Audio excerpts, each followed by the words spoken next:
OMH 101 संप्रेषण तकनीकी इकाई 3 के अंतर्गत आज हम चर्चा करेंगे प्रत्यय पर। मैं doctor Suman Sharma, assistant professor Hindi विभाग TEI। हिंदी भाषा की शब्द प्रकृति जो क्रिया धातु रूप में दृष्टिगत होती है, वो धातुओं में प्रत्यय लगाकर ही होती है। वे शब्द प्रकृति जो मूल शब्द रूप में दिखाई देती है, वह प्रत्यय आधारित नहीं है, ये मूल शब्दों पर आधारित हैं। वह शब्द प्रकृति जो किसी प्रत्यय का योग किए बिना ही स्वतंत्र शब्द के रूप में स्वीकृत है, वह मूल शब्द के रूप में जानी जाती है। मूल शब्दों में प्रत्ययों के योग से अनेकार्थक शब्दों की रचना होती है।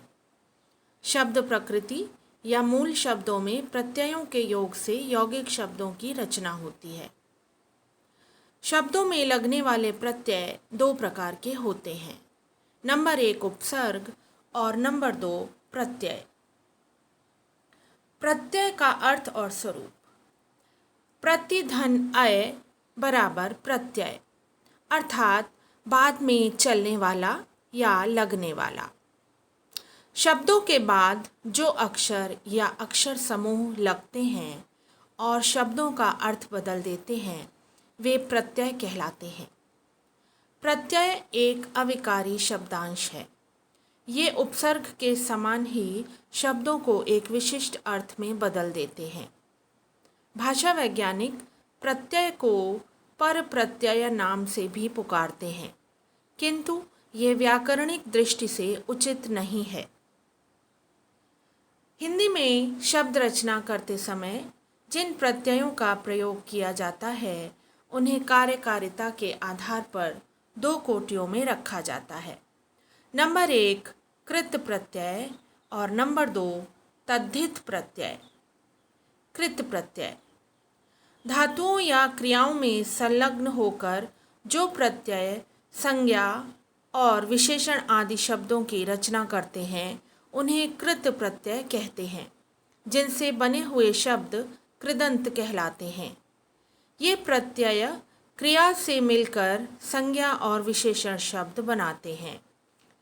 कृत प्रत्यय को कुछ उदाहरणों द्वारा भली भांति समझने में आसानी होगी। साथ ही इन्हें उदाहरणों के माध्यम से कृत प्रत्ययों की स्थिति और कार्य को भी स्पष्ट समझा जा सकेगा। कृत प्रत्यय के उदाहरण।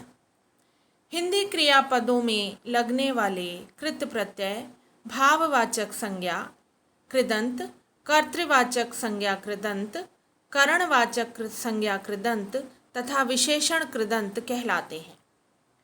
हिंदी के प्रमुख कृत प्रत्यय इस प्रकार हैं, जैसे अक्कड़, अक, आव, आऊ, ई, वैया, अन, आ, ईयल, एत, औने आदि आदि। इससे कुछ शब्दों के उदाहरण देखते हैं, जैसे भूल धन अक्कड़ बराबर भुलक्कड़, चल धन अक बराबर चालक, बह धन आव बराबर बहाव, बिक धन आऊ बराबर बिकाऊ, खास धन ई बराबर खांसी, खे धन वैया से बनेगा खेवैया, जल धन अल से बनेगा शब्द जलन, झूल धन आ बराबर झूला,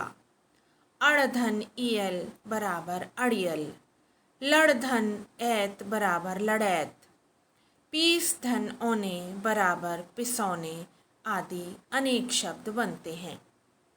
उर्दू के कुछ कृत प्रत्यय जो अरबी फारसी से आगत है, वो भी हिंदी में बहुत अधिक प्रयोग होते हैं। जैसे अलम धन फाइल से उर्दू का शब्द बनेगा आलिम, हसल धन तफ़ईल से बनेगा शब्द तखल्लुस, आमदन धन ई से शब्द बनेगा आमदनी, जी धन इंदा से बनेगा जिंदा। आदि आदि। अब हम चर्चा करते हैं तद्धित प्रत्यय पर। संज्ञा, सर्वनाम और विशेषणों से जुड़कर अर्थ परिवर्तन करने वाले प्रत्यय तद्धित प्रत्यय कहलाते हैं।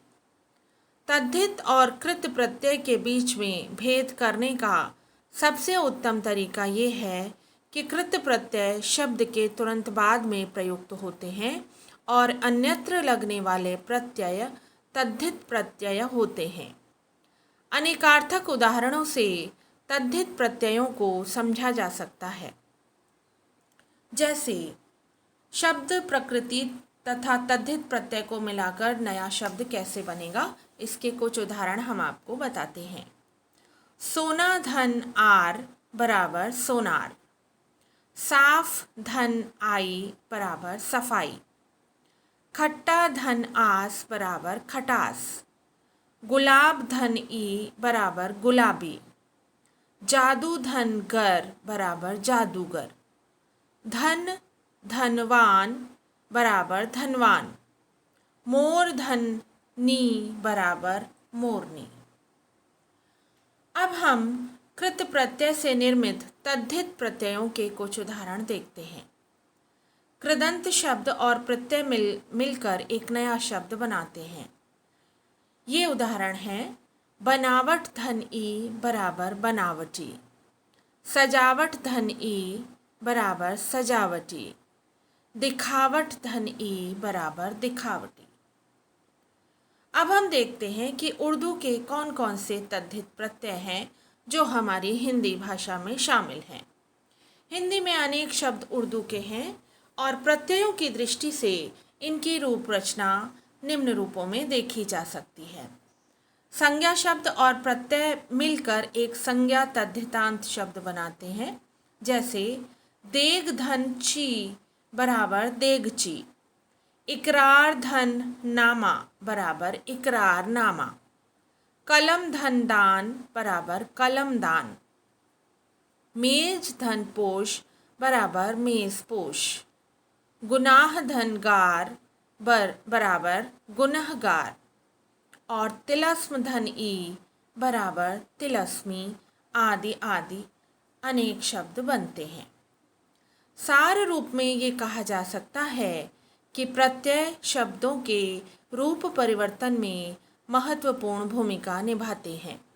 प्रत्यय विविध प्रकार से संज्ञा से विशेषण रूप, विशेषण से संज्ञा रूप, व्यक्तिवाचक से भाववाचक संज्ञा और वर्तमान कालिक कृदंत से भूतकालिक कृदंत और करणवाचक संज्ञाएं बनाने में भी महत्वपूर्ण भूमिका निभाते हैं। प्रत्यय के बिना भाषा संरचना की कल्पना नहीं की जा सकती और विभिन्न उदाहरणों के माध्यम से हम प्रत्यय के अभ्यास को जारी रख सकते हैं।